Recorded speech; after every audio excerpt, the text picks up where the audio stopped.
Okay चलो। So magnetic effect of electric current में हमने जहाँ तक देखा था, ओके इसके आगे देखते हैं। हमने देखा था कि करंट अगर फ्लो हो रहा है तो उसमें मैग्नेटिक फील्ड जनरेट होगी। देन हमने देखा कि ये जो मैग्नेटिक फील्ड है उसकी डायरेक्शन भी होगी। ओके सो उसके लिए हमने कौन सा रूल अप्लाई किया था, मतलब कैसे फाइंड किया था? Right hand rule. तो कैसे फाइंड करते थे? सपोज एक क्विक रिवीजन दे दूं, रिवीजन नहीं मतलब क्वेश्चन पूछ लूं तुम लोगों को कि suppose say current is flowing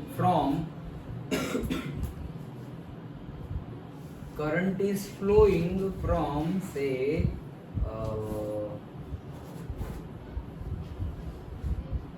north east to south east, north east to say south west. Okay current is flowing from north east to south west, वो तुम आइडेंटिफाई करो। Okay current is flowing from north east to south west. Okay yes and you are seeing from the northeast direction, so in which direction magnetic field will be there? Clockwise। सबका answer clockwise है। Okay done, सबका answer दिशा देख लो सही से। So north east, suppose मान लो ये north है, ये ईस्ट है, ये साउथ है और ये वेस्ट है। सो मैं यहाँ से वहाँ जाने की बात कर रहा हूँ। ओके से नॉर्थ ईस्ट से साउथ वेस्ट जाने की बात कर रहा हूँ। So like this. ओके अब यहाँ से यहाँ जा रहा है। सो मेरा करंट, ये राइट हैंड है, ये रहा मेरा, थंब को रखना है करंट की डायरेक्शन में, तो ऐसे पकड़ना पड़ेगा मुझे। ऐसे पकड़ूंगा तो ये ऑपोजिट डायरेक्शन हो जाएगी, तो ऐसे पकड़ूंगा तो ऐसे आ रहा है, ऐसे, और मैं देख रहा हूँ ऐसे हो रहा है, और मैं देख रहा हूँ नॉर्थ ईस्ट डायरेक्शन से, तो यहाँ से देख रहा हूँ। So it is clockwise. Understood? समझ में आ गया है सबको?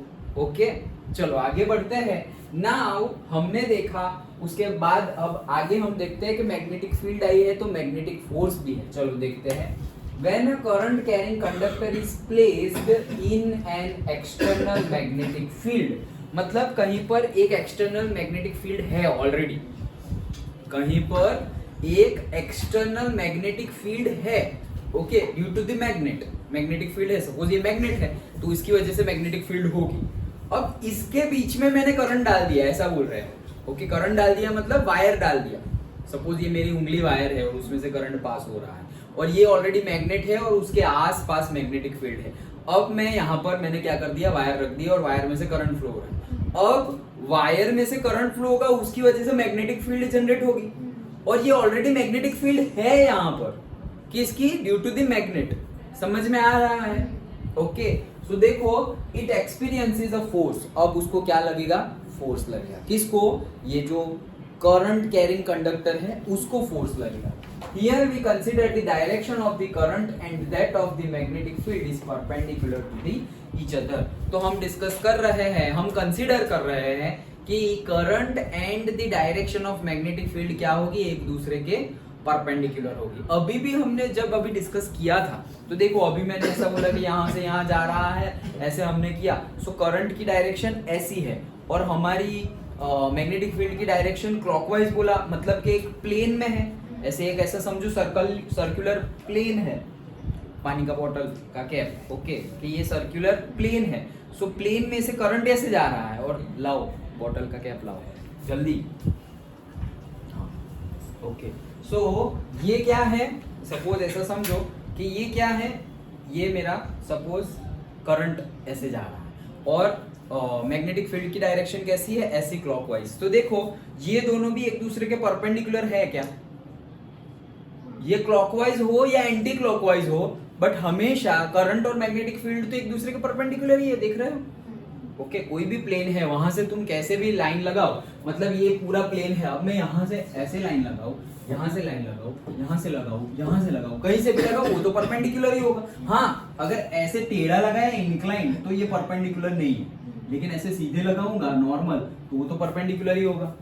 तो वही चीज बता रहे हैं ओके कि magnetic field and current are perpendicular to each other. Now क्या देखा अभी हमने ये बोला कि कहीं पे ऑलरेडी एक एक्सटर्नल मैग्नेटिक फील्ड है। ओके, अब ये एक्सटर्नल मैग्नेटिक फील्ड में हमने करंट कैरिंग कंडक्टर रखा जिसमें से करंट पास हो रहा है, तो करंट पास होगा तो उसकी मैग्नेटिक फील्ड होगी। अब उसकी मैग्नेटिक फील्ड भी होगी और ऑलरेडी मैग्नेटिक फील्ड है, तो ये करंट कैरिंग कंडक्टर को क्या लगेगा, मैग्नेटिक फोर्स लगेगा। ओके, मे बी अट्रैक्टिव और मे बी रिपल्सिव, जो भी लगने वाला हो वो, लेकिन उसको क्या लगेगा, एक फोर्स लगेगा। ये फोर्स की डायरेक्शन क्या होगी, उसके लिए हम अभी फ्लेमिंग्स लेफ्ट हैंड रूल पढ़ने वाले हैं। डन, समझ में आया? पक्का? क्या नहीं समझ में आया? नहीं भाई, लास्ट वाला मतलब वही चीज बताई। क्या बताई कि कोई एक्सटर्नल मैग्नेटिक फील्ड है, ये मेरा सपोज ये चेयर मैग्नेट है, तो चेयर की यहां तक की मैग्नेटिक, ये चेयर तक की, ये चेयर की, ये चेयर तक की मैग्नेटिक फील्ड है, वो मैग्नेट है। ओके, तो उसकी मैग्नेटिक फील्ड यहां तक है। अभी ये मैग्नेटिक फील्ड में ये है करंट कैरिंग कंडक्टर, वो मैंने यहां पे रख दिया, तो इसमें से करंट पास हो रहा है, उसकी मैग्नेटिक फील्ड होगी, और ऑलरेडी इसकी मैग्नेटिक फील्ड के अंदर मैंने इसको रख दिया, तो ये क्या करेगा, इसके ऊपर फोर्स लगाएगा, मे बी अट्रैक्टिव फोर्स और may be repulsive force, but force लगेगा। और ये फोर्स को हमने नाम दे दिया मैग्नेटिक फोर्स। क्यों? क्योंकि ये मैग्नेटिक इफेक्ट की वजह से लग रहा है ना, दैट्स इट, इतना ही दिखा, तो फोर्स लगे। अब ये मैग्नेटिक फोर्स की डायरेक्शन क्या होगी उसके लिए हम आगे पढ़ रहे हैं, लेकिन इतना समझ में आ गया? ओके, फिर से पढ़ रहा हूं। When a current carrying conductor is placed in an external magnetic field, it experiences a force. That's it. Okay, इतना ही है। तो फ्लेमिंग लेफ्ट हैंड रूल पहले यहां से बताते हैं, फिर मैंने जैसे कल बताया था कि मैं इजी मेथड भी बता दूंगा, that I will tell you afterwards, but जो बुक में दिया है ये हम पहले डिस्कस करते हैं। Again, what is Fleming left hand rule, discuss Fleming short note, ऐसा कुछ पूछा नहीं जाएगा।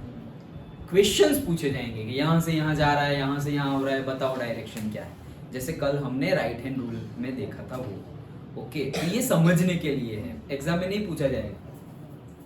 To find the direction of force on a current carrying conductor, कि मतलब करंट कैरिंग कंडक्टर है, ये मैग्नेट है, उसकी मैग्नेटिक फील्ड यहाँ तक की है, और उसमें मैंने ये करंट कैरिंग कंडक्टर रखा, तो इस पर कौन सी डायरेक्शन में फोर्स लगेगा, ऐसे लगेगा, ऐसे लगेगा, ऐसे लगेगा, ऐसे लगेगा, ऐसे, कौन सी डायरेक्शन में लगेगा भाई, 360 डिग्री में से कौन सी डायरेक्शन में फोर्स लगेगा, वो हम फाइंड करने जा रहे हैं। According to this rule, stretch the thumb, four finger, ठंडा हो गया ना, ओके, स्ट्रेच द,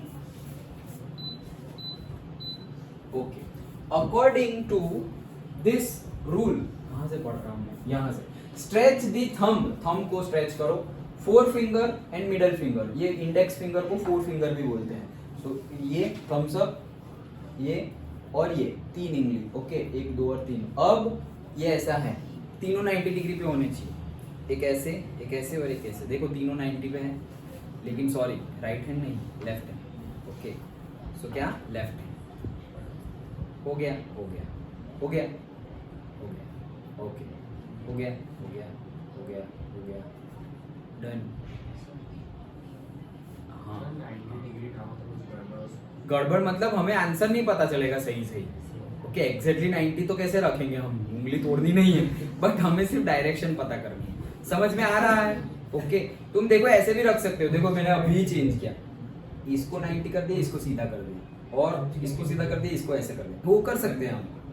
समझ में आ रहा है? ऐसे था तो मैंने ऐसे कर दिया और ऐसे भी कर दिया, जैसे तुम्हें अच्छा लगे, लेकिन 90 डिग्री होना चाहिए, ऐसे गोली मत मार देना। ओके, ऐसे नहीं करना है या ऐसे नहीं करना है। सर ये 90 डिग्री की है, तीनों तीन एक दूसरे के 90 डिग्री है। देखो ये x है तो सपोज ये y है और ये z है, तीनों तीन एक दूसरे के 90 डिग्री है, मतलब कोई भी दो की बात करें हम, ये और ये तो 90 डिग्री है, ये और ये तो 90 डिग्री है, ये और ये वो भी 90 डिग्री है, तीनों तीन, जैसे कि x y z एक दूसरे के 90 डिग्री पर होते हैं कोऑर्डिनेट ज्योमेट्री।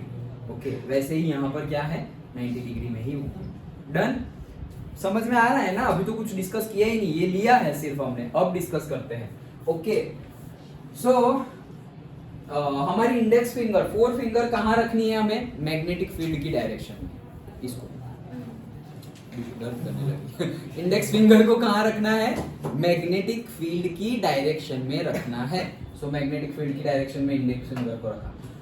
मिडल फिंगर को हमें रखना है कहां पर? करंट की डायरेक्शन में। पहले अंगूठा था करंट की डायरेक्शन में, अब हम मिडल फिंगर रखेंगे कहां पर? करंट की डायरेक्शन में। अभी यहाँ पे उल्टा किया ना तो आंसर उल्टा हो जाएगा। यही होना चाहिए, मतलब एग्जैक्टली यही होना चाहिए कि भाई अगर तुमने करंट मिडल फिंगर लिया है तो करंट ही लेना है मिडल फिंगर। तुमने फिर करंट को एक बार तुम मिडल फिंगर ले रहे हो, एक बार इंडेक्स फिंगर ले रहे हो, वैसा सब नहीं चलेगा। ओके, मैग्नेटिक फील्ड को इंडेक्स फिंगर पे लिया, करंट को लिया है हमने मिडल फिंगर पे, एंड थंब को लिया है फोर्स पे। डन, समझ में आया? फिर से इंडेक्स फिंगर मैग्नेटिक फील्ड, ये करंट, मिडल फिंगर करंट, और ये थंब है वो क्या है? Magnetic force. कौन सा मैग्नेटिक फोर्स? ये जो एक्सटर्नल मैग्नेटिक फील्ड की वजह से करंट कैरिंग कंडक्टर पे जो फोर्स लग रहा है वो मैग्नेटिक फोर्स। डन, समझ में आ रहा है? पक्का? बस तो अभी उंगलियां घुमाओ। दिस फोर्स इज मैक्सिमम, करते हैं अभी, रुको। This force is maximum when direction of current and magnetic field is perpendicular to each other for a specific value of current and magnetic field। मतलब कि यहाँ पे हमारे पास तीन चीजें हैं। ये कौन था? मैग्नेटिक फील्ड, ऐसे तीन है। अच्छा, ये कौन था? Magnetic field. ये कौन था? करंट। और ये क्या था? Magnetic force. तो ये मैग्नेटिक फोर्स जो है, जो फोर्स लगने वाला है इसकी वजह से ये करंट कैरिंग कंडक्टर पे, उसकी वैल्यू मैक्सिमम होगी। कब मैक्सिमम होगी? जब ये तीनों तीन एग्जैक्टली एक दूसरे के परपेंडिकुलर होंगे। शायद 90 डिग्री ना हो और 85 डिग्री भी हो, 80 डिग्री भी हो, तब भी फोर्स तो लगने ही वाला है, बट उसका मैग्नीट्यूड क्या होगा? कम होगा। लेकिन मैग्नीट्यूड सबसे ज्यादा कब होगा? जब मैग्नेटिक फील्ड और करंट एक दूसरे के एग्जैक्टली 90 डिग्री पर हो। डन, यही की चीज बताई है, समझ में आया? ओके, अब हम डिस्कस करते हैं। देखो मैंने ये वो मैं मेथड बता रहा हूँ उसके लिए है, पहले ये देख लेते हैं। तो देखो कि अब ध्यान से हम चलो करते हैं। मैग्नेटिक फोर्स दो दिया हुआ होगा, तीसरा फाइंड करना है। चलो मैं बोल रहा हूं कि करंट इज से इसके अकॉर्डिंगली बता रहा हूं। करंट इज से प्लेन के बाहर निकल रहा है। प्लेन के बाहर निकल रहा है, उसको कैसे डिनोट करेंगे पहले वो बताओ? डॉट से। Yes, very good. तो डॉट से डिनोट करेंगे। तो करंट प्लेन के बाहर निकल रहा है और मैग्नेटिक फील्ड ऐसे जा रही है। कैसे जा रही है? ऐसे। ये जो दिखाया गया है उसकी बात कर रहा हूं। चलना भाई। हाँ, करंट ऐसे बाहर निकल रहा है और ये ऐसे एक्स डायरेक्शन में क्या है हमारा? Magnetic field. ओके, और करंट मैं ऐसे दिखा रहा हूं। ये क्या है एक्चुअली? ये अभी दिखा नहीं सकता ना, 3D कैसे दिखा सकता हूं 2D में? तो ये बाहर जा रहा है, ऐसा समझ लो, ये बाहर आ रहा है। तो फिर फोर्स कहां लगेगा? तो हमें क्या करना था कि भाई मैग्नेटिक फील्ड में पहली उंगली रखनी थी। तो पहली उंगली कहां है भाई? मैग्नेटिक फील्ड में। तो मैग्नेटिक फील्ड कहां है? ऐसे एक्स डायरेक्शन में। तो मैंने एक्स डायरेक्शन में रख दिया। डन। अब ये मेरा ऐसे था, ऐसे, तो मैंने ऐसे रख दिया। देखो अब मैं कैसे भी रख सकता हूँ, ऐसे रख सकता हूँ, ऐसे रख सकता हूँ, ऐसे रख सकता हूँ, ऐसे रख सकता हूँ। हर डायरेक्शन में मैग्नेटिक फील्ड तो यही है। देखो मेरी पहली उंगली मैग्नेटिक फील्ड में थी, तो मैं ऐसे भी रख सकता हूँ, ऐसे भी रख सकता हूँ, ऐसे भी रख सकता हूँ, ऐसे भी रख सकता हूँ। समझ में आया? लेकिन अब दूसरा करंट की बात करेंगे ना, तो सिर्फ एक ही पॉसिबिलिटी सही रहेगी। ऐसे था बराबर, ऐसे हम घुमा रहे हैं इसको। अब करंट कहाँ पे है? बाहर आ रहा है। तो ये देखो, ये बाहर आ रहा है, मतलब ये अंगूठा सीधा कैसे लो? ये देखो बाहर आ रहा है, बाहर आ रहा है ना, देखो ना तुम्हारी साइड दिख रहा है ना। अगर मैं ऐसे करूंगा तो करंट कहाँ पे है? ऊपर जा रहा है। मैग्नेटिक फील्ड तो यहीं पे है, लेकिन करंट कहाँ है? ऊपर जा रहा है। अंगूठा देखो कौन सी डायरेक्शन? Sorry, yes, okay. तो करंट कहाँ है? यहाँ पे। तो इससे पहले भी मैंने उल्टा ही बोला था। ये जो करंट है ये तुम्हारी साइड है और ये, तो ये सही हो गया। अगर मैंने ऐसा रखा तो देखो मैग्नेटिक फील्ड तो सही है, लेकिन करंट सही नहीं है। करंट नीचे जा रहा है तो 90 डिग्री ही, लेकिन करंट कहाँ जा रहा है? नीचे। लेकिन मैंने क्या बोला? करंट इज बाहर, प्लेन के बाहर जा रहा है, आउटवर्ड। ओके, तो ये गलत हो गया पोजीशन। ये प्लेन के अंदर जा रहा है, ये भी गलत हो गया। देन ये ऊपर जा रहा है करंट, वो भी गलत हो गया।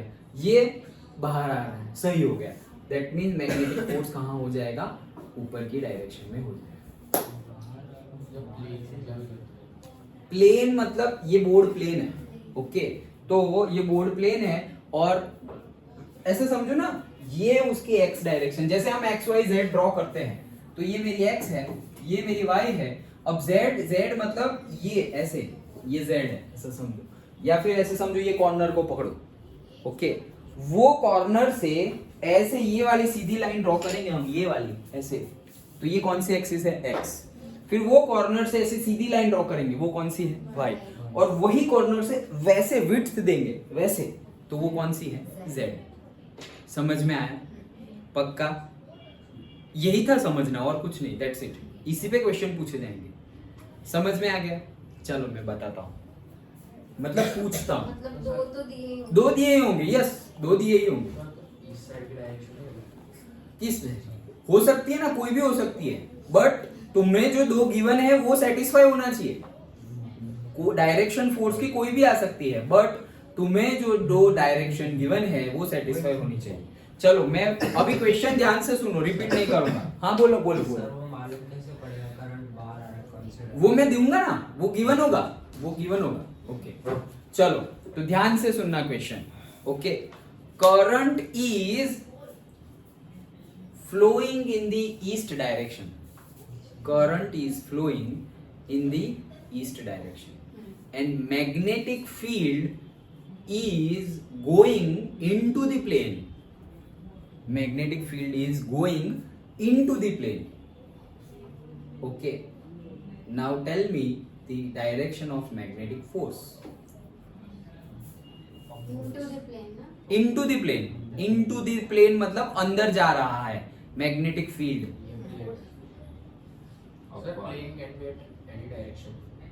नहीं मैम बताया तो सही, इनटू द प्लेन मतलब ये, हाँ।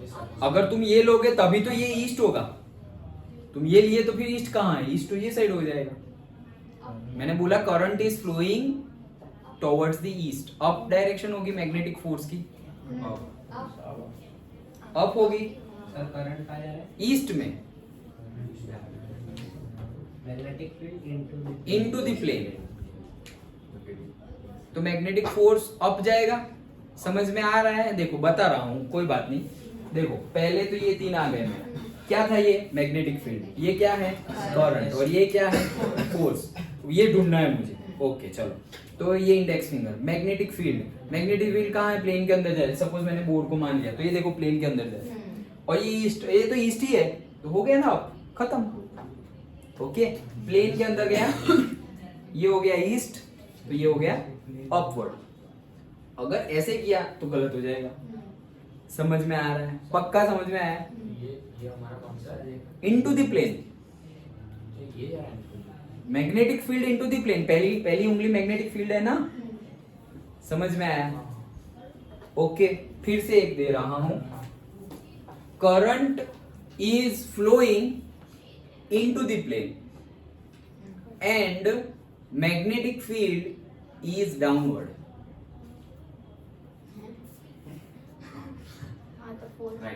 Current is flowing into the plane and magnetic field is downward. Forces. Left, right, right, left, Left.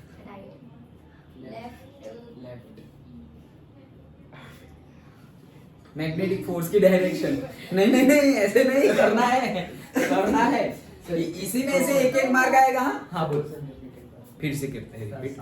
Current is flowing into the plane and magnetic field is downward. Left. Sir plane का right, into the plane. तुम plane कहीं पर भी down ले हो। अच्छा ये plane लो, चलो तुम्हारे सामने बोर्ड है, वो प्लेन है। ये बोर्ड है, वो प्लेन है। ये बोर्ड है, वही प्लेन है। अब तुम एडजस्ट करो। मैग्नेटिक फील्ड राइट और लेफ्ट, लेफ्ट भी बोल रहा है। Magnetic field left.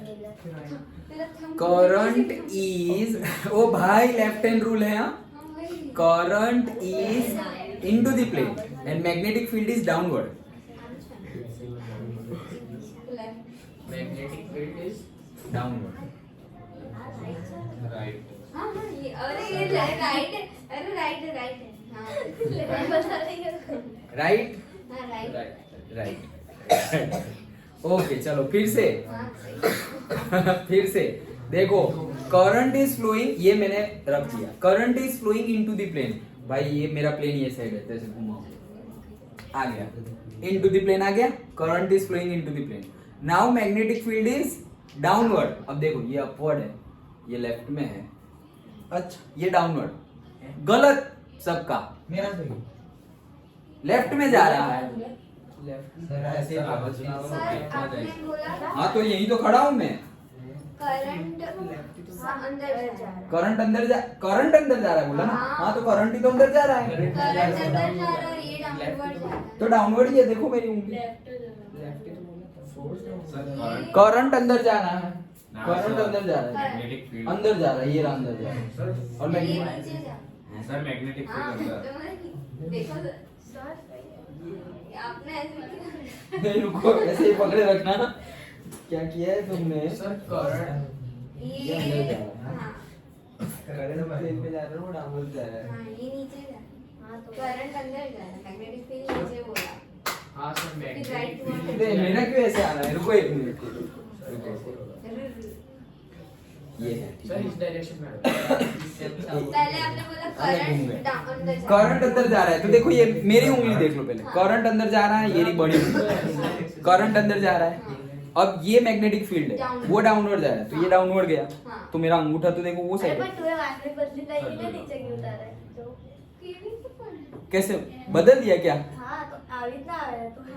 अरे आप करंट हाँ, लेफ्ट जा रहा है। मिडिल का लेफ्ट लेफ्ट देखो मेरा लेफ्ट जा रहा है, लेकिन जो राइट जा रहा है वो लोग बताओ कैसे राइट हो रहा है। हाँ अरे क्या एक सेकंड हाँ, करंट दिखाओ। ऐसे नीचे आओ सर फील्ड हाँ, पर ये हाँ। करंट वाली है ना अरे देख ले यहाँ पे फील्ड नीचे जा रही है, थर्ड वाली करंट तो दिखाओ दिखाओ, आपने बोला मैग्नेटिक फील्ड एक सेकंड। फील्ड नीचे जा रही ये ऊपर था अबे फोर्स नहीं जा रही, magnetic फील्ड जा field रही करंट नीचे ये करंट अंदर जा रहा है, मैग्नेटिक फील्ड नीचे जा रही है। हाँ सर लेफ्ट बराबर है सर मेरा बराबर है, लेकिन इसका गलत कैसे है वो मैं बोल रहा हूँ। सर ये देखो करंट सर देखो current is flowing into the plane and magnetic simple current सामने हाँ तो ये ऐसा ही लिखा है। करंट ये तो देखो ऐसे current is current flowing into the current plane इधर एंड मैग्नेटिक ठीक है। ये करंट ऐसे होगा। अभी मैग्नेटिक फील्ड नीचे है, तो ऐसा ले लो तो ये तो ऊपर गया अरे नीचे है ना, लेकिन ऐसे तो नीचे नीचे कैसे तो जैसे नीचे वाला उंगली, नीचे वाला उंगली, हाँ तो ऐसा हुआ ना ये इंडियन और फिर तो जो नीचे हाँ, हाँ, हाँ। अरे भाई सर इन लोगों ने ऐसे की जगह ऐसे लिया है।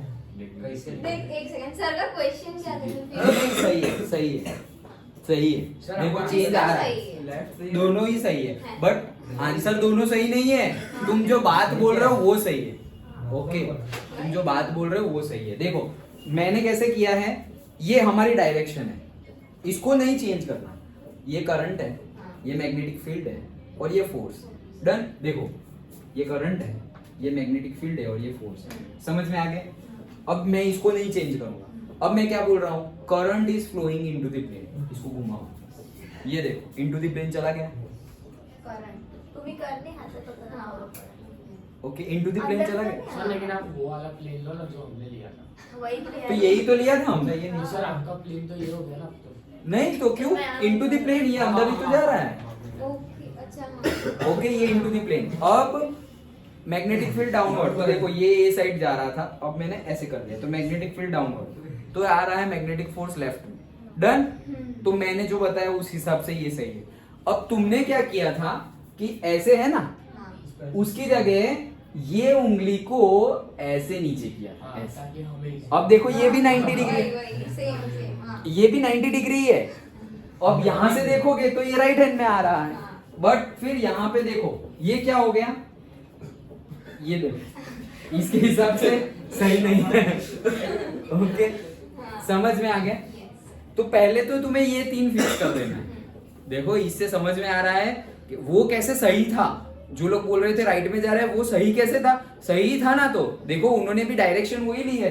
ये क्या है, ये देखो ऐसे किया था तुम लोगों ने, तो ये क्या है, करंट अंदर जा रहा है, मैग्नेटिक फील्ड नीचे जा रही है, तो देखो ये साइड आ रहा है, बट ये ऐसे नहीं करना है, हमें ऐसे करना है। समझ में आया? पक्का? यस। इसको चेंज नहीं करना है, इसको कभी चेंज नहीं करना है। ये है हमारा फोर्स। ऐसे ही पहले देखो, ये था, ये 2 उंगली मोड़ दो, इसको सीधे ऐसे गोली मार दो, ओके, और फिर ऐसे हाथ में फट गया कट्टा। Okay, done. पक्का समझ में आ रहा है? ओके, चलो एक और चलो। सर तो दोनों सही। नहीं, दोनों सही नहीं, वही वाला सही है, लेफ्ट में, लेफ्ट वाला सही है, ओके। लेकिन उनका पॉइंट ऑफ व्यू, क्यों उनका आंसर ऐसे आ रहा था, that's why I am okay. चलो, हाँ चलो, अब चलो लास्ट वन। से current is magnetic field is going out of the plane, magnetic field is going out of the plane and current is moving towards the east. Magnetic field out of the plane, magnetic field, and current towards the east.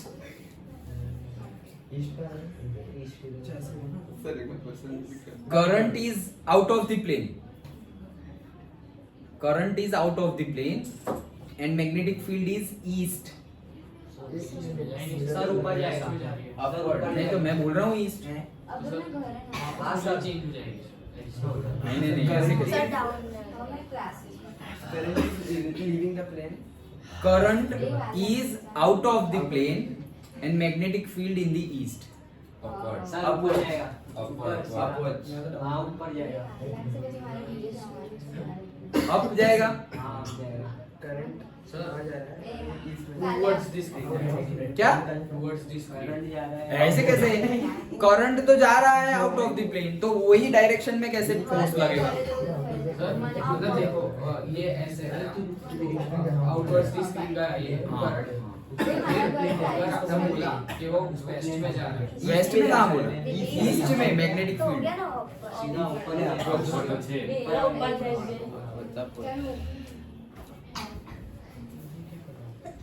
Done, okay.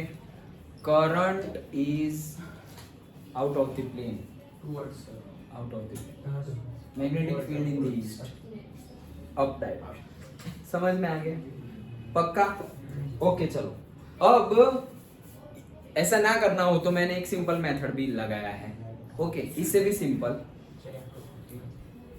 हाँ बोल सकते हो। नहीं, नाम नहीं दिया है जी, अक्सर मेथड। तो इसमें हम लेफ्ट हैंड नहीं यूज करेंगे, हम राइट हैंड ही यूज करेंगे। हमारा जो हैंड था, ओके, जो डायरेक्शन में, देखो सबसे यही क्वेश्चन लेते हैं, क्या? Current is out of the plane and magnetic field is east. Current is out of the plane and magnetic field in the east. Magnetic force कहाँ आ रहा है? अपवर्ड्स। डन, अपवर्ड्स आ रहा है।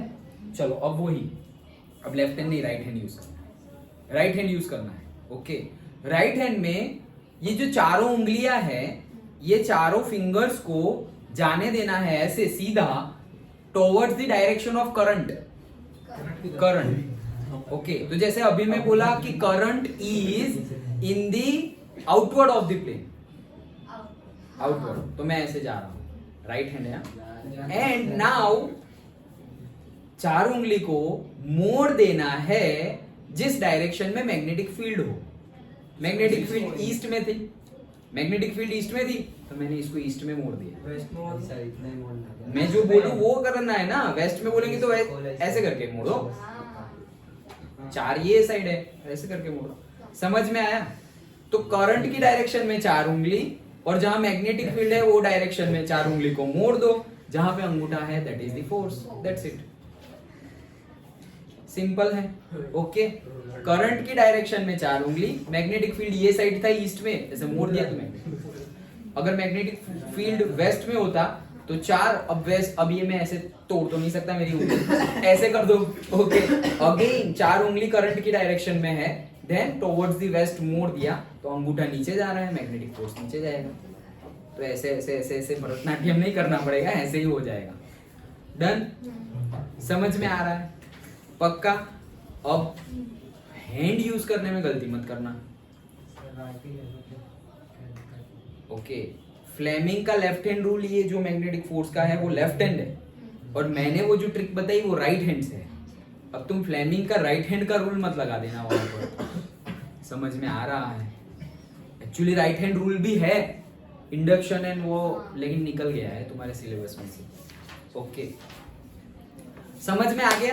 तो सर उसको करने में क्या जा रहा है, पता तो चल ही जाएगा ना क्या दोनों जो मेथड करना हो करो, उनको बट पता चलेगा। तो हाँ, उनको कुछ नहीं पता चलेगा, तुम्हें तो आंसर देना है, तो आंसर तुम्हें निकालना है, दैट्स इट। इसलिए तो बोला कि ये कुछ पूछा नहीं जाएगा, तुम्हें डायरेक्ट क्वेश्चन पूछे जाएंगे। समझ में आया? पूछेंगे नहीं कि फ्लेमिंग्स लेफ्ट हैंड मेथड क्या है, ऐसा कुछ नहीं नहीं, ऐसा नहीं पूछेंगे। सर इंडेक्स में दिया हुआ है, क्या? State the Fleming left hand rule. वो तो सिर्फ तुम्हें ये बताना है क्या, जो हमने अभी डिस्कस किया वो, कि भाई इंडेक्स फिंगर होगी मैग्नेटिक फील्ड। हाँ सर वही मतलब ऐसा। हाँ, वैसा पूछा जा सकता है, वैसा पूछा जा सकता है कि इसका फंक्शन क्या है, इसका यूज क्या है। Okay, to find the direction of the magnetic force. ये चैप्टर में से बड़े क्वेश्चंस नहीं 99% नहीं पूछे जाएंगे, और अगर पूछा गया तो छोटे छोटे क्वेश्चन को बड़ा बना के पूछा जाएगा। छोटे छोटे क्वेश्चन को, एक बड़ा क्वेश्चन जो हमने डिस्कस किया, दैट इज प्रॉपर्टीज और characteristics of the magnetic field lines. Done? Okay, समझ में आ गया? सिंपल था। चलो एक क्वेश्चन फटाफट कर लो। क्या था कि बातें मत करो से, मैग्नेटिक करंट नहीं sir, magnetic field is towards the south and current is flowing in the north. Magnetic field is in the south direction and current is flowing towards the west. गलत हो गया। मैग्नेटिक फील्ड फिर से बता रहा हूँ, magnetic field towards the south. ये magnetic field. रुको, पहले क्वेश्चन बता दो।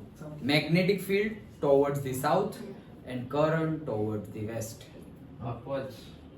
अपवर्ड्स नहीं सर, करंट ऐसे इस side current current towards the west. मेरी तरफ आए। Magnetic field towards the south, current towards the west. Current towards the south ना। सर मेरी करंट टुवर्ड्स द वेस्ट। जैसे आएगा इससे सर उस तरफ तो साउथ है। हाँ सर, अगर साउथ आएगा ऐसे साउथ, तो साउथ साउथ में दो कैसे हो गए? साउथ में नीचे ले रहा हूँ सर, साउथ को ऐसे नीचे ले सकते हैं। करंट साउथ तुम्हें जो लेना हो। तो फिर तो मेरी तरफ फोर्स मेरी तरफ आएगा इससे। करंट वेस्ट तो आगे का करंट आगे इसके बाद मैग्नेटिक फील्ड सर वो वर्ड्स आएगा शायद। साउथ में Upwards। है। तो अगर हम नीचे ले तो ये है ऐसा होता है। क्या बोल रहे हो? चलो जल्दी। Sir upwards। अपवर्ड्स, अपवर्ड्स या डाउनवर्ड्स, आगे पीछे। ये लोग backwards। देखो, करंट साउथ, अब फ्लेमिंग का लेफ्ट हैंड नहीं, मैं राइट हैंड से अभी जो बताया वो बता रहा हूँ। चारों उंगलियां करंट की साइड में होनी चाहिए। मैंने बोला टुवर्ड्स द वेस्ट, तो मैं मान रहा हूँ, मैं यहाँ खड़ा हूँ, ये नॉर्थ है, ये ईस्ट है, ये वेस्ट है और वो साउथ है। So current towards the west, और मैग्नेटिक फील्ड मैंने क्या बोला? Towards the south. तो साउथ मतलब ये नीचे है ना, साउथ, साउथ नीचे है, तो मैंने ऐसे कर दिया। सो ऐसे जा रहा है आउटसाइड द प्लेन। डन? समझ में आया? ओके, और लेफ्ट हैंड से भी करो तो क्या है, मैंने क्या बोला? करंट टुवर्ड्स द वेस्ट, तो ये रहा current towards the west and magnetic field towards the south. तो ओके, तो ये साउथ, ये वेस्ट, गया वापस बाहर। समझ में आ रहा है? कैसे कैसे कैसे, क्या क्या क्या? हाँ वैसे सर वही सोचा। तुमने क्या लिया कि ये साउथ है, मतलब तुम प्लेन ऐसे सीधा गिन रहे हो। वो भी तो मैंने ही बोला, साउथ ये है। ओके, मतलब अगर ऐसे ये डायरेक्शन है sir, north south east west, हाँ। तो ऐसे ही आएगा ना सर साउथ। अच्छा, मैं क्वेश्चन को ही चेंज कर रहा हूँ, बताओ। चलो फिर से, current is in the plus Y direction, ये प्लेन है मेरा, ये बोर्ड है वो मेरा प्लेन है. Current is in plus Y direction and magnetic field is into the plane. Current is in the plus Y direction, ये ही मेरा प्लेन है और ये मेरा ओरिजिन है. Sir left upward upwards Y direction और into the plane. Into the plane magnetic field. Sir left ऐसे नहीं, ऐसे. हाँ.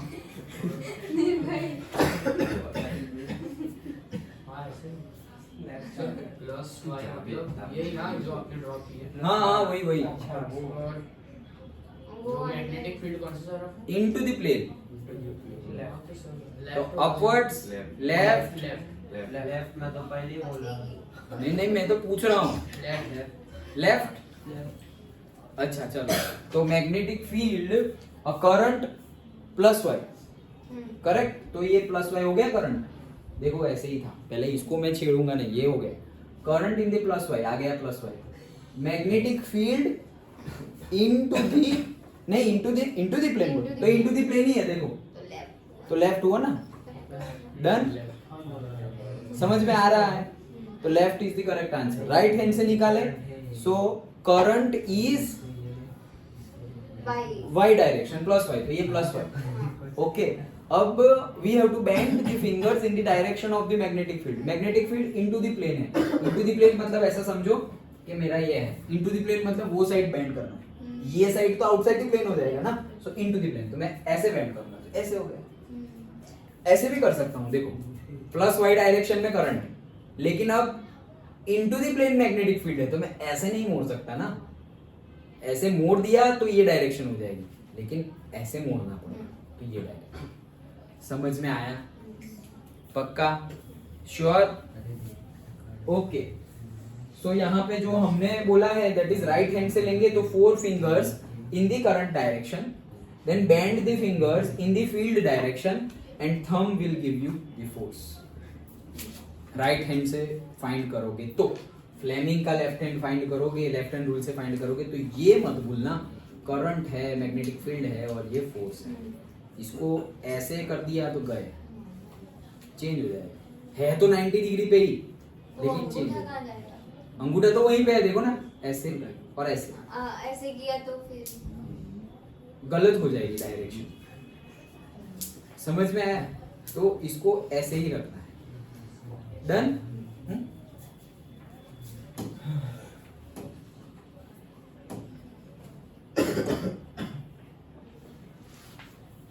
ओके चलो देखो. Direction of the force. Also moving charged particles in the external magnetic field will also experience a force. As current is considered as a flow of positive charge, so for positively charged particles, the direction of force can be obtained by Fleming's left-hand rule. But for negatively charged particles, the direction of force will be opposite of that by the. मतलब ऐसा बोल रहे हैं कि अगर positively charge हमने find किया तो जो डायरेक्शन ऑफ फोर्स आएगा वही होगा, बट अगर नेगेटिवली चार्ज माना तो डायरेक्शन ऑफ फोर्स जो आएगा वो ऑपोजिट होगा, जो हमारे फ्लेमिंग लेफ्ट हैंड रूल से मिलेगा. फिर से बोल रहा हूं. Also moving charged particles in external magnetic field will also experience a force. मतलब कि ये मैग्नेट है, ये मैग्नेट की मैग्नेटिक फील्ड है यहाँ तक, उसमें मैंने ये करंट कैरिंग कंडक्टर रख दिया जिसके अंदर से करंट फ्लो हो रहा है. इसकी भी मैग्नेटिक फील्ड है और उसकी तो मैग्नेटिक फील्ड है ही.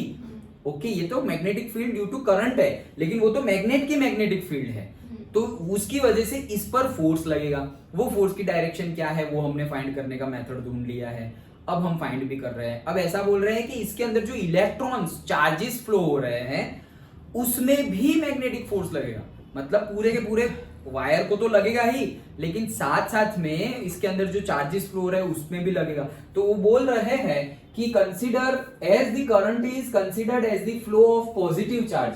तो करंट को हम फ्लो ऑफ पॉजिटिव चार्ज मान रहे हैं. So for positively charge particles the direction of force can be obtained by left hand rule, but negatively charged particles the direction of force will be opposite to that of the obtained by left hand rule. तो अगर कोई बोले कि negatively charged particle है, वो उनके ऊपर लग रहा फोर्स कैसे होगा, तो फ्लेमिंग लेफ्ट हैंड रूल लगाओ, फोर्स की डायरेक्शन जो मिलेगी उसके ऑपोजिट बताओ। मतलब फोर्स अगर जा रहा होगा ऊपर तो तुम बोल दो नीचे, ओके, और फोर्स अगर जा रहा होगा राइट में तो तुम बोल दो लेफ्ट में। ऑपोजिट बताना है, कब, जब नेगेटिवली चार्ज्ड पार्टिकल की बात होगी तब, अदरवाइज नहीं। समझ में आ रहा है? ऐसा इसका क्वेश्चन पूछा नहीं जाता, लेकिन पूछा जाए तो कैसे करना है वो बता रहा हूं। क्या बोल रहे हैं कि सब यहां ध्यान दो नील भाई, positively charge and negatively charge particles है, ओके। तो पॉजिटिवली चार्ज पार्टिकल हो उसके ऊपर भी फोर्स लगेगा, तो उसके ऊपर जो फोर्स लग रहा है उसकी डायरेक्शन जो हम फ्लेमिंग लेफ्ट हैंड रूल से फाइंड करते हैं वैसी ही है। लेकिन नेगेटिवली चार्ज पार्टिकल के लिए फाइंड करो तो फ्लेमिंग लेफ्ट हैंड रूल से फाइंड करो और जो डायरेक्शन है उसको ऑपोजिट कर दो नेगेटिव के लिए। दैट्स इट, उतना याद रखो। नेगेटिव के लिए फोर्स की डायरेक्शन जो हमारा आंसर आए उससे ऑपोजिट ले लेना है। अगर आंसर राइट आए तो ले लेना है लेफ्ट, अगर आंसर आए टॉप तो ले लेना है बॉटम, लाइक दैट। बोलो।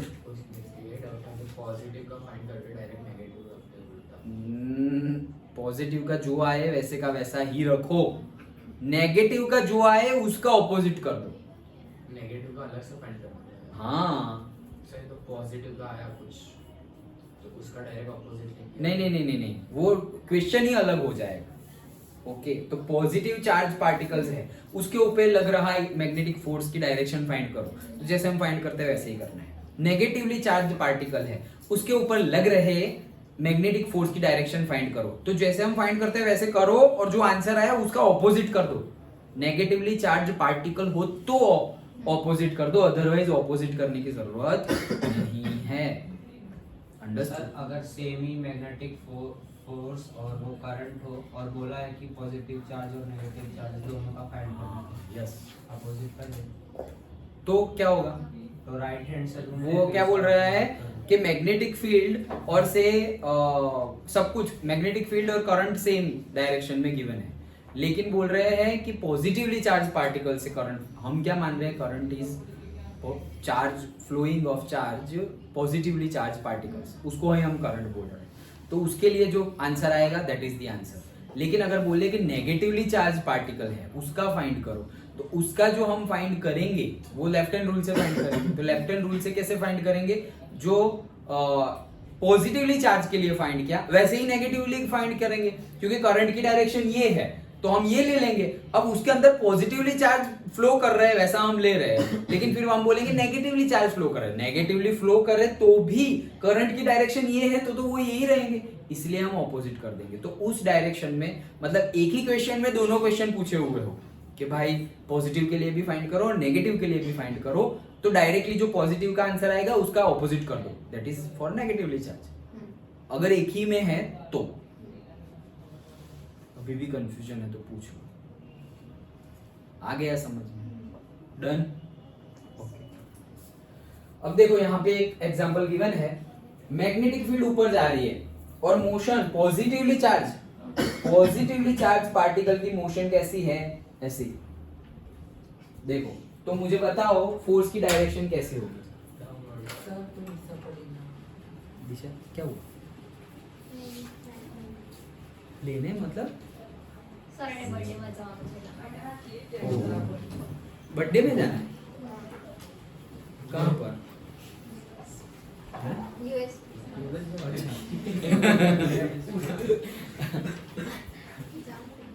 ठीक है जाओ।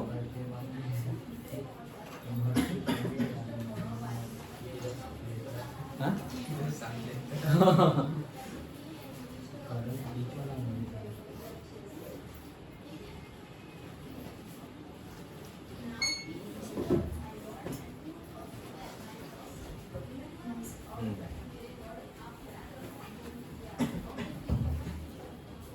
हाँ चलो, क्या बोल रहा था मैं, ये समझ में आ गया। क्या बोल रहा है कि करंट जा रहा है, पॉजिटिवली चार्ज पार्टिकल जा रहा है ये डायरेक्शन, और मैग्नेटिक फील्ड की डायरेक्शन अपवर्ड है, तो फोर्स की डायरेक्शन क्या होगी? साउथ मेरी तरफ ऐसे, मतलब प्लेन से बाहर। पक्का? मतलब सर मोशन मतलब करंट की डायरेक्शन, मोशन मतलब करंट की direction, opposite outside the plane और inside the plane, outside the plane. देखो ऐसा है, इसको हिलाएंगे नहीं, ये करंट है मेरा, करंट कहाँ है भाई, वो साइड। अच्छा मैग्नेटिक फील्ड ये है, ये तो इनटू द प्लेन है, नहीं वैसा नहीं, तो उसको ऊपर ले जाना है, तो ये ऊपर ले गए, तो ये देखो आ गया आउटसाइड द प्लेन। समझ में आया? राइट हैंड से करते हैं, ये रहा राइट हैंड, करंट की डायरेक्शन में उंगलियां, करंट की डायरेक्शन में उंगलियां, मैग्नेटिक फील्ड के टुवर्ड्स में उंगलियां घुमाओ। भाई मैग्नेटिक फील्ड तो ऊपर है, तो ऊपर ऐसे नहीं, तो ऐसे, ये डायरेक्शन करंट की डायरेक्शन, ऊपर घुमाओ, ऊपर घुमा दिया तो आ गया ना बाहर। समझ में आया? पक्का? नेगेटिवली चार्ज पार्टिकल के लिए, तो अब नेगेटिवली चार्ज पार्टिकल के लिए अगेन करंट कहाँ जा रहा है, ये डायरेक्शन में, राइट हैंड यूज कर रहा हूँ। ओके तो करंट जा रहा है ये डायरेक्शन में, मैग्नेटिक फील्ड ऊपर, मैग्नेटिक फील्ड ऊपर, तो फोर्स कहाँ आया, वही आया ना, वही आएगा, क्योंकि डायरेक्शन देखो ऐसे है, ऊपर है, यहाँ पर भी ऐसे है, ऊपर है, तो वही आएगा। उल्टा नहीं लेना है, पूरा डायरेक्शन बता रहा हूं, तो आंसर तो वही आएगा, जो आंसर आए आउट ऑफ द प्लेन उसको चेंज कर दो, तो उसको चेंज कर दिया इनटू द पेज और इनटू द प्लेन। मतलब फाइंड तो वैसे ही करना है, लेकिन लास्ट वाला आंसर चेंज कर देना है। समझ में आया? पॉजिटिवली चार्ज पार्टिकल के लिए जैसे फाइंड करते हैं वैसे ही फाइंड करो, नेगेटिवली चार्ज पार्टिकल के लिए भी जैसे फाइंड करते हैं वैसे ही करो, लेकिन लास्ट आंसर को ऑपोजिट कर दो। आया समझ में? Done? Okay, so electric motor और वो सब तो निकल गया है। So now we are moving towards the last topic of the chapter, that is domestic electric circuit. So हमारे चैप्टर का लास्ट टॉपिक है डोमेस्टिक इलेक्ट्रिक सर्किट। मतलब कि हमारे घर में, डोमेस्टिक मतलब से इंडस्ट्रियल नहीं, डोमेस्टिक मतलब रेसिडेंशियल एरिया के लिए जो होता है डोमेस्टिक इलेक्ट्रिक सर्किट। ध्यान से चलो, यहाँ पे ध्यान दो। So domestic electric circuit last topic है, बाकी का बीच का जनरेटर, इंडक्शन, मोटर सब कुछ निकल गया है। Okay, so domestic electric circuit, 3 wire होते हैं यार, मतलब तुम्हें पता हो तो colour. Okay, red yellow red, R G B बोलते हैं हम जनरली, आर जी बी मतलब रेड, जी मतलब ग्रीन एंड बी मतलब ब्लैक भी होता है, कभी कभी ब्लू भी होता है, और तुम जो बोल रहे हो येलो। ये 5 कलर जनरली हम यूज करते हैं, RGB, red, green, black, blue and yellow. ये 5 कलर हम जनरली यूज करते हैं। समझ में आ रहा है? ओके, हाँ हाँ हाँ, yes. So mainly colour code होता है अभी के टाइम पे। अगर तुम ऐसा समझो, कोई भी इलेक्ट्रिशियन को तुम घर पे बुला लो, ओके, तो वो क्या करेगा, अपनी मर्जी के अकॉर्डिंगली जितने भी सस्ते वायर है, जो सस्ते पड़ेंगे, ओके, क्योंकि अभी इतना छोटा वायर डालना है, तो उतने छोटे वायर के लिए पूरा वायर का बॉक्स कहाँ लेने जाए, तो बोल रहे हमारे पास एक पड़ा हुआ है ब्लैक कलर, वही डाल दो लाइव वायर के लिए। और लाइव वायर के लिए रेड होना चाहिए, उसने ब्लैक डाल दिया। अब कोई नया बरसों बाद, 10 साल बाद कोई इलेक्ट्रिशियन तुम्हारे घर में काम करने के लिए आया, वो काम करने के लिए आया और सोचा है ये तो ब्लैक वायर है, इसमें से तो करंट पास होगा नहीं, ये तो वापस जाने वाला है, तो उसने ऐसे किया और चिपक जाएगा। क्यों? क्योंकि लाइव वायर का रेड होता है, ओके, तो तुमने दूसरे किसी का ही फेज वाला वायर जो होता है उसका रेड बना दिया। मतलब कलर कोड किस लिए है? इसीलिए है, इलेक्ट्रिकल इंजीनियरिंग किया हुआ हो, इलेक्ट्रिशियन हो, वो ऐसी गलती नहीं करेगा। ओके, जो पढ़ा लिखा हो वो ऐसी गलती नहीं करेगा। लेकिन जनरली पैसे बचाने के चक्कर में कि भाई हम तुम्हारा काम इतने में कर देंगे, ओके, तो सही में पैसे तो बच गए, बट सेफ्टी प्रिकॉशंस, क्या वही इलेक्ट्रिशियन लाइफ टाइम हमारे घर पे काम करने आने वाला है? या आज एक और दूसरा कल दूसरा तीसरा कोई एक, या फिर आज हमने खुद इलेक्ट्रिशियन बन के काम कर दिया, भाई हमें आता है, चलो कि भाई हमने पढ़ाई की है, डिप्लोमा इलेक्ट्रिकल किया, इलेक्ट्रिकल इंजीनियरिंग किया, और तुम खुद ही बन गए इलेक्ट्रिशियन और कर दिया। हर बार तुम ही करने वाले हो तो करो। वही हमने खुद किया, फिर भी नेक्स्ट टाइम अगर हम भूल गए तो हमें भी शॉक लग सकता है। तो द बेटर वे इज कभी भी चांस लेना नहीं है। सो डोमेस्टिक सर्किट हम पढ़ते हैं। देखो पहला तो एक तो होता है अर्थ वायर, ओके, देखो connected to a metal plate deep in the earth near the house. सबके घर में अर्थिंग होगा ही, तुम्हें पता हो तो, ना पता हो तो घर जाके पेरेंट्स को पूछना। अर्थिंग होगा मतलब क्या होता है अर्थिंग में, जनरली एक जो वायर है हमारा, वो वायर को कंटिन्यूअसली थोड़ा डीप डाउन डिग करके ओके, गड्ढा करके नीचे एक मेटल की प्लेट होती है, वो वायर को वो मेटल की प्लेट के साथ कनेक्ट कर दिया जाता है। अर्थ में रखी है ना प्लेट, तो इसलिए इसको बोलते हैं अर्थिंग। क्यों की जाती है अर्थिंग? अर्थिंग इसीलिए की जाती है कि अगर कभी हाई वोल्टेज, हाई करंट हो गया, शॉर्ट सर्किट हो गया, तो ये जो एक्स्ट्रा अमाउंट ऑफ करंट है कि भाई तुम्हें 220 वोल्ट देने चाहिए, इसकी जगह 440 वोल्ट दे दिए, तो 440 वोल्ट का झटका ना लगे, इसके लिए ये जो एक्स्ट्रा 220 वोल्ट है वो जमीन में चले जाएंगे और घर में सिर्फ आएंगे कितने? 220 वोल्ट, लगे 440 वोल्ट ना हो इसलिए। हाँ बोलो। सर तो उसे जो हम रॉड से लेकर टेरेस पर एक रॉड रखते हैं और उधर से डायरेक्ट अर्थ। हाँ, that is also earthing. Terrace पे रॉड रखते हैं जनरली। अब जो सोलर फ्लैट प्लेट कलेक्टर रखते हैं, सोलर पैनल रखते हैं, वहां पर भी एक रॉड रखते हैं। क्यों रॉड रखते हैं? क्योंकि जनरली जो बिजली गिरती है, लाइटनिंग, ओके, तो वो लाइटनिंग घर पे जहां गिरेगी वहां पे डिस्ट्रक्शन हो जाएगा, तो हम जानबूझ के वहां पे घर के एक कोने में मेटल वायर रख देते हैं, मेटल का रॉड रख देते हैं, सो दैट लाइटनिंग जो होती है वो मेटल को अट्रैक्ट करती है, तो वो डायरेक्टली टुवर्ड्स दी कहां जाएगी? मेटल के पास जाएगी। तो मेटल के पास जाएगी और ये मेटल कनेक्टेड है डायरेक्टली टू द अर्थ, तो सारी की सारी लाइटनिंग जो इतनी high energy in the sense electrical energy होती है, हाई वोल्टेज होता है, कि पूरा का पूरा कहां चला गया? जमीन में। अब सोचो कि वो वहां ना गिर के, ये है ही नहीं ऐसा समझो, अब यहाँ गिरने वाली थी वो तो गिरने वाली है, तो यहाँ गिरने वाली थी और ये रखा है इसलिए ऐसे करके डाइवर्ट होके यहाँ चली गई, लेकिन ये रखा ही नहीं, ऐसे गिरने वाली थी और यहीं गिरी, तो घर में डिस्ट्रक्शन हो जाएगा, सब जल जाएगा। तो रॉड को कुछ नहीं होगा। रॉड को कुछ नहीं होगा।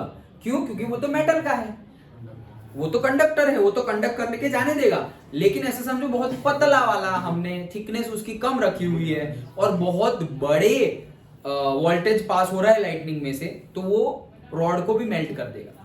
तो रॉड की थिकनेस, हाँ, सो रॉड की थिकनेस जितनी ज्यादा बड़ी, मतलब डायमीटर जितना ज्यादा बड़ा हो उतना अच्छा है। समझ में आया?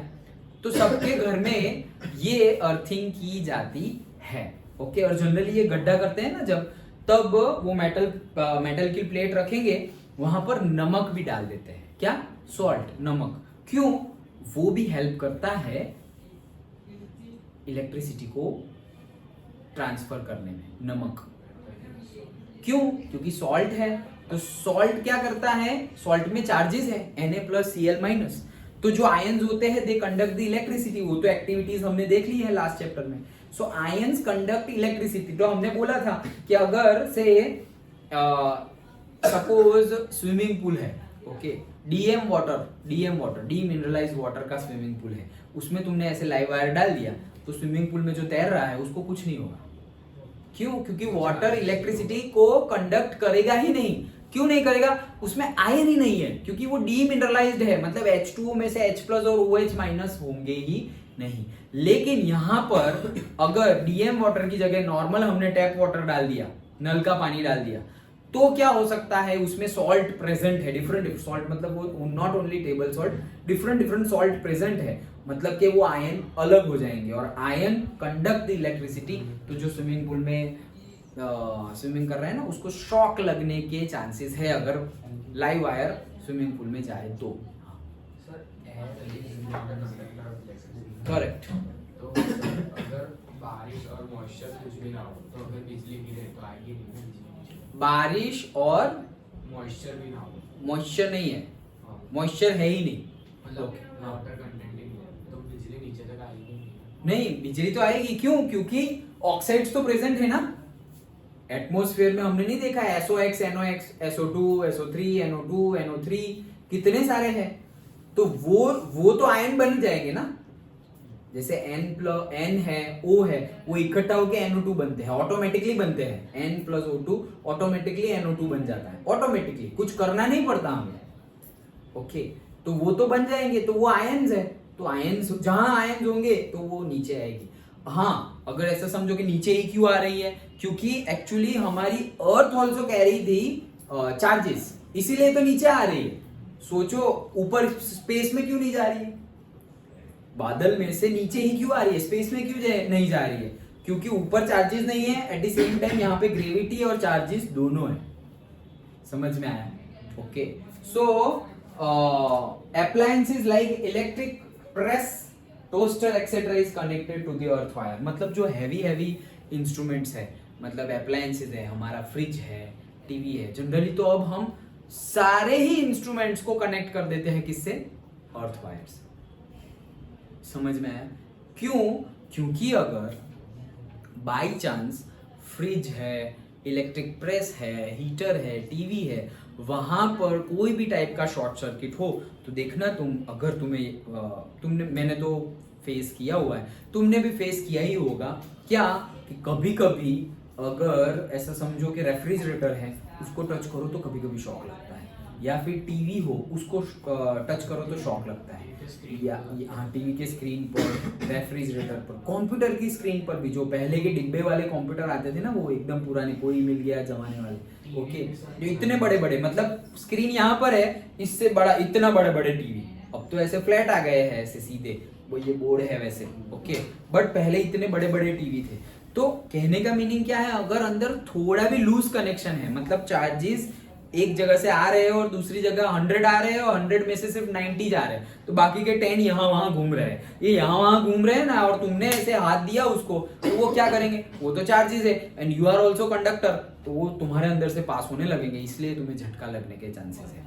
तो ये सब ना लगे इसलिए हम अर्थिंग कर देते हैं। ओके, सो अर्थिंग अच्छा हो तो शॉक लगने के चांसेस मिनिमम हो जाते हैं। समझ में आया? So that's why we are doing the earthing. Okay, इसको बोलते हैं अर्थ वायर। सो ये जो ग्रीन कलर का है that is the earth wire, जो रेड कलर का है that is the live wire, and जो ब्लैक कलर का है, black, that is the neutral wire.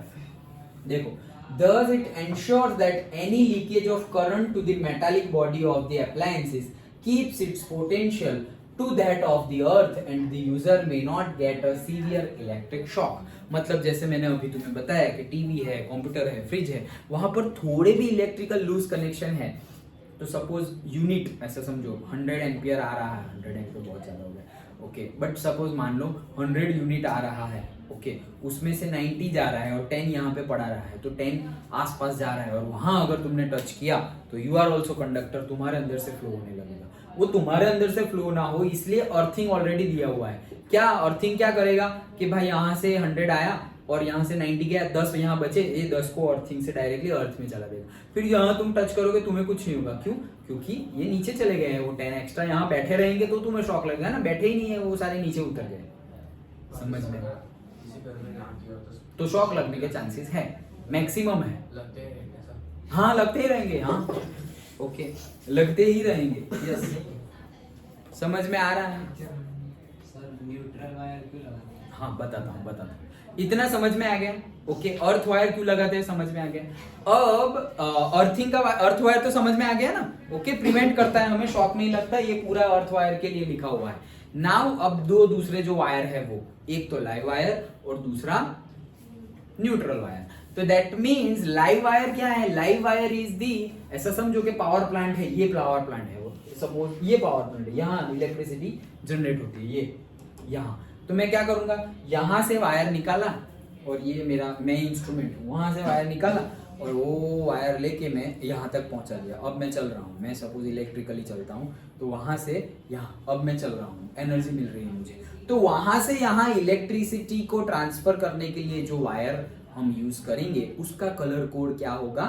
Red. इसलिए उसको क्या बोलते हैं? Live wire. लाइव वायर मतलब वो जिंदा वायर, लाइव मतलब जिंदा, तो जिंदा वायर, जिंदा मतलब क्या? उसमें से करंट पास हो रहा है, पकड़ोगे तो करंट लग जाएगा, शॉक लग जाएगा। समझ में आया?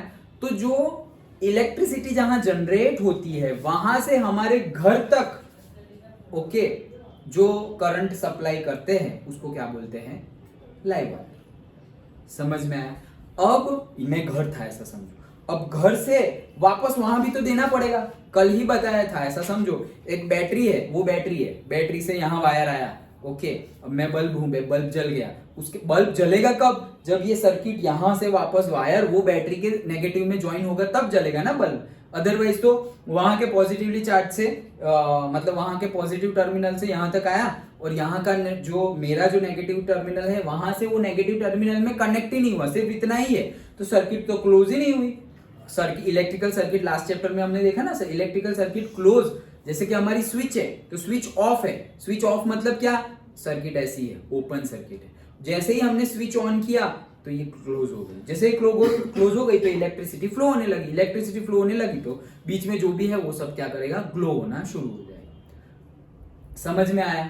ओके, तो ये जो ब्लैक वायर है वो हमारे घर से इलेक्ट्रिकल हाउस और पावर हाउस तक इलेक्ट्रिसिटी फिर से ले जाने का काम करता है। तो वहां से यहां लाने का काम लाइव वायर करता है रेड कलर का, और यहां से वापस वहां ले जाने का काम करता है ब्लैक वायर, जिसको हम न्यूट्रल वायर भी बोलते हैं। हाँ, समझ में आ गया इतना? अगेन जो हमारा स्विच बोर्ड है ऐसा समझो, तो वो स्विच बोर्ड है, वो सोर्स है ऐसा समझो। तो स्विच बोर्ड से सपोज एसी तक आना है मुझे, तो स्विच बोर्ड से करंट वायर ले जाएंगे यहां आएंगे, एसी में दे दिया हमने, तो वो वायर जो होगा वो कौन सा होगा?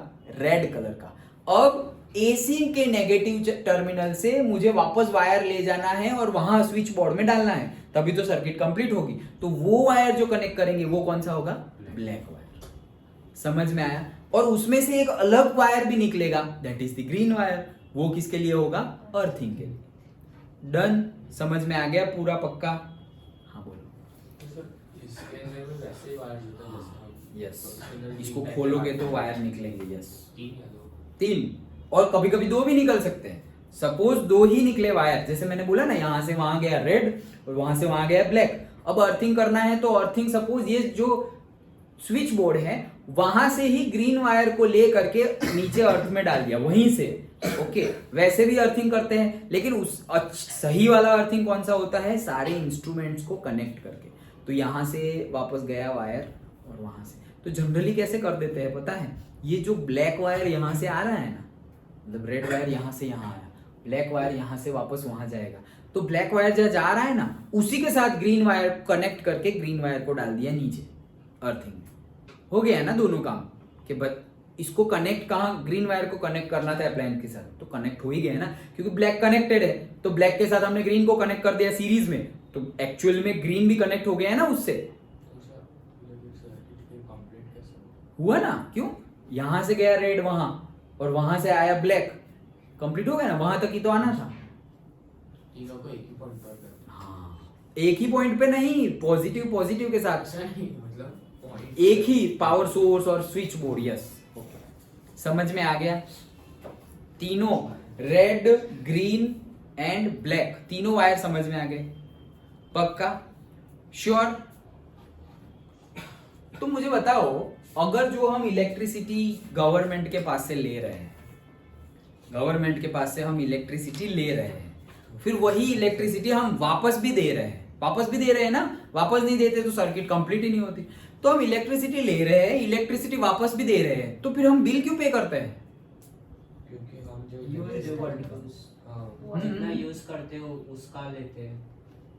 हाँ, बट हमने तो वापस दे भी दिया ना। पर सर ये जो यूज हो रहे हैं उसमें भी तो वोल्टेज और वो सब यूज हो गए ना। मतलब क्या? सब सर्किट्स के वोल्टेज। सर्किट तो हमें कंप्लीट करनी है सर, उसने 220 भेजा और इसको चाहिए बस 110, तो बाकी का तो न्यूट्रल से चला जाएगा ना।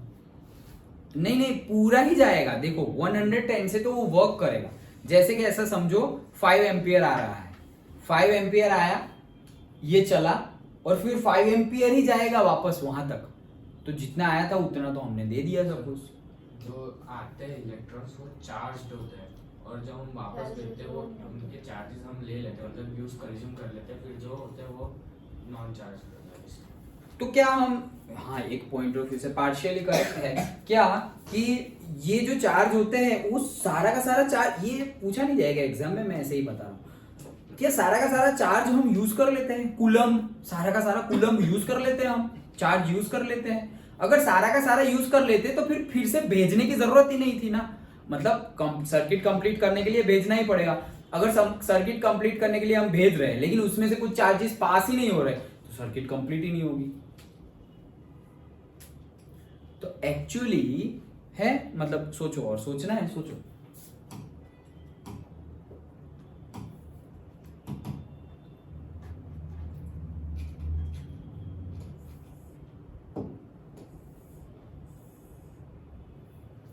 सोचो क्या होगा?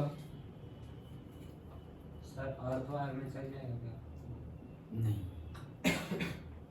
तो एक्चुअल में हम जो इलेक्ट्रिसिटी बिल पे करते हैं उसमें होता क्या है, जितना आता है ना उतना हम भेजते ही नहीं है। क्यों नहीं भेजते? देयर इज अ लॉस, हमेशा लॉस होता है। मतलब कि जैसे हमने जितना खाया उतना सब हम यूज नहीं कर पाते, क्योंकि हमेशा there is always a loss. Okay, जितना एनर्जी हमने फूड कंज्यूम किया, क्या सारी की सारी एनर्जी हमें मिल जाती है? नहीं मिल जाती। ओके, तो जो हम सपोज एक्सक्रीशन करते हैं उसमें भी एनर्जी लॉस होती है। जो हमारी डाइजेशन सिस्टम है, ब्रीदिंग सिस्टम है, सर्कुलेटरी सिस्टम है, सब में एनर्जी कंज्यूम होती है। इसीलिए फिर सपोज हम कुछ बाहर वापस निकालते हैं, एक्सक्रीशन करते हैं, उसमें उतनी एनर्जी होती नहीं है। सेम वे में जितना पावर और से इलेक्ट्रिकल एनर्जी आ रही है उतना सारा हम यूज नहीं करते। सबसे पहली बात रेजिस्टेंस होता है ना, सबका क्या होता है? रेजिस्टेंस होता है। तो रेजिस्टेंस छोटा है तो वो ओवरकम जल्दी कर देंगे, रेजिस्टेंस बड़ा है तो वो ओवरकम थोड़ा लेट करेंगे। तो ये रेजिस्टेंस को ओवरकम करने में एनर्जी लॉस होती है, पहला। दूसरा, कनेक्शन अगर ठीक नहीं है, जैसे कि तुमने देखा होगा सोसाइटी के एंट्रेंस पर 2-3 सोसाइटी या कोई एक सोसाइटी के एंट्रेंस पर ट्रांसफॉर्मर लगे हुए होते हैं, वहां से हमेशा आवाज आती रहती है, ऐसे देखना, अभी घर जाते समय ही देख लेना, कंटिन्यूअसली ट्रांसफॉर्मर के पास से आवाज आती रहती है। ये क्या है? ये लॉस है। कैसा लॉस? कि भाई ये ऐसा समझो, ये नट है, यहाँ पे नट बोल्ट कनेक्ट करना है, ये वायर है, तो इसको ऐसे करके एकदम टाइट कनेक्ट करना है सो दैट जितना चार्ज यहाँ आए वो पूरा का पूरा पास हो जाए। लेकिन उतना टाइट, कंप्लीट टाइट करने के लिए हमें सारी पावर कट करनी पड़ेगी एंड ऑल, तो हम थोड़े जुगाड़ कर लेते हैं एंड ऑल, तो ये अच्छे से कनेक्ट हो पाते नहीं है। इसलिए जैसे मैंने तुम्हें बताया कि 100 आ रहे हैं और पास हो गए 90, 10 यहीं पे बच गए, तो ये 10 जो बचे ना, that is a loss. Okay, ये जो 10 बच गए वो लॉस है। जैसे कि हम चलते हैं तो फ्रिक्शन के बगैर कुछ हो ही नहीं सकता, फ्रिक्शन में एनर्जी हमारी लॉस हो जाती है। वैसे ही ये जो बहुत सारे टाइप के लॉस है, it's not in this syllabus, हमें नहीं पढ़ना है, ये इंफॉर्मेशन के लिए बता रहा हूँ। There are say resistance loss, there are eddy current loss, there are hysteresis loss, there are flux loss, there are heat loss. जैसे हमने बोला कि अगर वायर में से करंट पास हो रहा है सो हीटिंग इफेक्ट जनरेट होगी, H is equal to I2RT, last chapter में हमने देखा था। तो ये जो हीट जनरेट हो रही है मतलब क्या? वो गर्म हो रहा है, तो मतलब इलेक्ट्रिकल एनर्जी कहाँ कन्वर्ट हो गई? हीट एनर्जी में कन्वर्ट हो गई, तो ये तो लॉस हो गया। ओके, और फिर जब वापस जा रहा है तो कम जा रही है क्योंकि वो ज्यादा हीट जनरेट हो गई है। समझ में आया? So there are many losses are there, और वो लॉसेज है। और पहली बात, हमारा अप्लायंसेस हम चला सकते हैं वो, और ये सारे लॉसेज वो सब कंसिडर करके हम बिल पे करते हैं। तो सर वो उसका हम यूज कर सकते हैं उधर से कुछ लॉसेस का? यस, कर सकते हैं। उसके लिए बहुत सारे नए नए प्रोजेक्ट्स कॉलेज स्टूडेंट कर रहे हैं, रिसर्च स्टूडेंट कर रहे हैं। वो रिसर्च करते हैं क्या कि ये जो लॉसेस है वो कम से कम हो, मतलब इतना अच्छा ट्रांसमिशन हो कि यहाँ से जो भेजा है तो 99% पहुंच ही गया है और 99% रिटर्न भी आ रहा है। Okay, like that. तो वैसा करने से क्या होगा कि हमारा जो पावर कंजम्पशन है वो, मतलब हम जो पावर जनरेट करते हैं उतना ही जनरेट करेंगे और उससे ज्यादा, अभी जितना यूज कर रहे हैं उससे ज्यादा यूज कर पाएंगे। क्यों? क्योंकि बहुत कुछ लॉस हो रहा है, तो वो जो लॉस हो रहा है उसका भी हम यूज कर सकते हैं। अंडरस्टूड? समझ में आया? So causes of overloading last topic है। Okay, so causes of overloading, ये ओवरलोडिंग होता क्यों है? जैसे हमने फ्यूज की बात की थी लास्ट चैप्टर में, लास्ट में फ्यूज। ओके, तो वो क्या करता था? प्रिवेंट करता था शॉकिंग, शॉक लगने से हमें बचाता था। कैसे बचाता था फ्यूज? हमें या फिर इक्विपमेंट्स को। हाँ, हाई वोल्टेज आता था तो मेल्ट हो जाता था, तो वो सर्किट टूट जाता। करेक्ट है। यहाँ से वायर यहाँ पे जा रहे हैं और ये हमारा फ्यूज का वायर है अंदर का, और यहाँ से घर में जा रहा है। तो अगर हाई वोल्टेज आया तो ज्यादा हीट प्रोड्यूस होगी, H is equals to I square R T. तो ज्यादा हीट प्रोड्यूस हुई, ये मेल्ट हो गया तो यहाँ तो चार्ज आएगा, लेकिन इलेक्ट्रिक करंट ये साइड जाएगा ही नहीं। Okay, so that is the fuse. But ये ओवरलोडिंग होता क्यों है? देखो, when the live wire and neutral wire come into direct contact, okay, तो लाइव वायर जैसे कि वहां से जो आ रहा है वो और यहां से जो जा रहा है वो, मतलब लाइव वायर और न्यूट्रल वायर दोनों अगर एक्सीडेंटली कनेक्ट हो गए, शॉर्ट सर्किट हो जाएगा। समझ में आया? एक रीजन समझ में आया? शॉर्ट सर्किट कब होगा? लाइव वायर और न्यूट्रल वायर कनेक्ट हो जाए तो। Done. Then second, due to an accidental hike in the supply voltage, मतलब जो जीईबी और जो electrical board, government electrical board जो हमें प्रोवाइड कर रही है, उन लोग ने ही by mistaken, by anyhow ज्यादा प्रोवाइड कर दिया। भाई तुम्हें 220 वोल्ट देना था तो उन्होंने 440 दे दिया, उन्होंने 880 दे दिया, तो क्या होगा?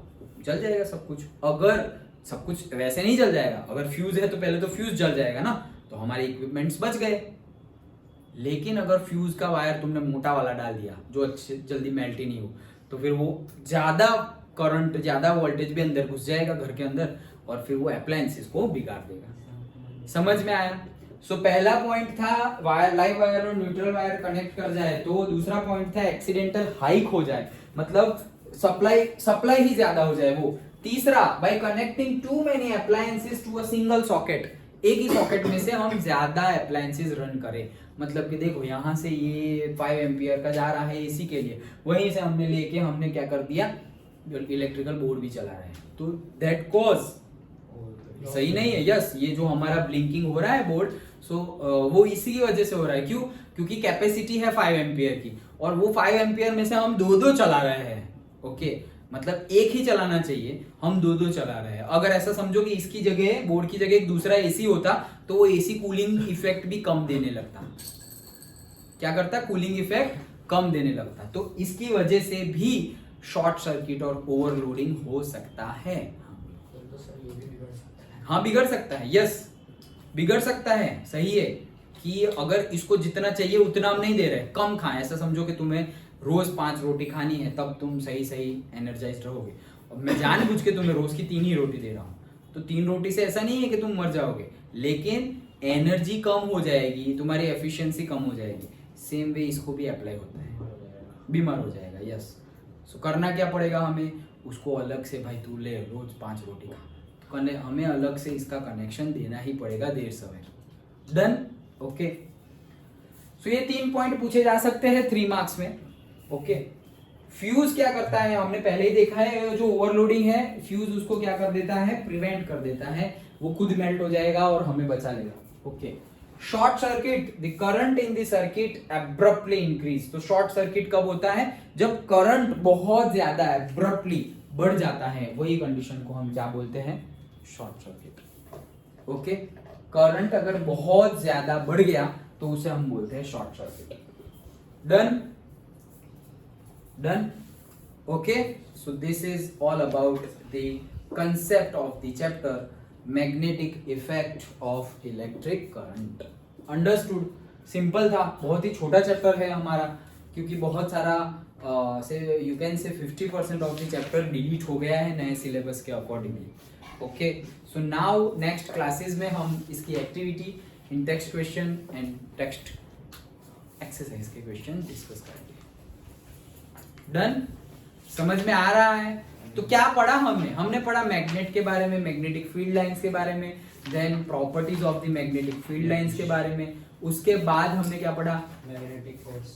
मैग्नेटिक फोर्स के बारे में बात की। मैग्नेटिक फोर्स के बाद हमने मैग्नेटिक फील्ड की बात की कि भाई अगर वायर जा रहा है, वायर में से करंट पास हो रहा है, तो हमने बोला कि magnetic field and electricity they are connected, they are linked. Okay, फिर हमने बात की कि अगर करंट है तो मैग्नेटिक फील्ड की डायरेक्शन कैसे फाइंड कर सकते हैं। देन हमने बात की से लूप की, सोलेनॉइड की बात की, हमने इलेक्ट्रोमैग्नेट की बात की। ओके, देन हमने सर्कुलर, अगर सर्कुलर लूप है तब मैग्नेटिक फील्ड की डायरेक्शन कैसे होगी उसकी बात की। देन हमने मैग्नेटिक फोर्स की बात की और मैग्नेटिक फोर्स की डायरेक्शन की बात की फ्लेमिंग्स लेफ्ट हैंड रूल से। ओके, और राइट हैंड का भी हमने पर्सनली देख लिया कि कैसे फटाफट आंसर निकाल सकते हैं, वो देखा। ओके, उसके बाद हमने देखा domestic electric circuit and then we have seen the causes of overloading, short circuit, fuse, that's it. Done, आ गया समझ में? ओके, सो छोटा चैप्टर था, इसी के साथ हमारा फिजिक्स कंप्लीट होता है। अगेन ये चैप्टर के जो क्वेश्चन आंसर्स है वो हम कल से डिस्कस करेंगे। डन, अब फटाफट पढ़ाई शुरू करो। ये अक्टूबर खत्म हो गया, November, December and January, 3 months are there. अच्छे से प्रिपेयर करो। हर साल गुजरात बोर्ड की एग्जाम लेट होती है, this year don't expect. Okay, again dates आ गई है, आई नो, बट फिर भी तुम ऐसा ही समझो कि दोनों की साथ में ही शुरू हो रही है। ओके, वैसा ही समझो, दोनों की क्या हो रही है, साथ में ही शुरू हो रही है। और अच्छे से प्रिपेयर करो, मतलब मार्च तो गिनो ही मत। सो से नवंबर, दिसंबर एंड जनवरी, फरवरी में revision, so 3 months you have. अच्छे से प्रिपेयर करो। ओके,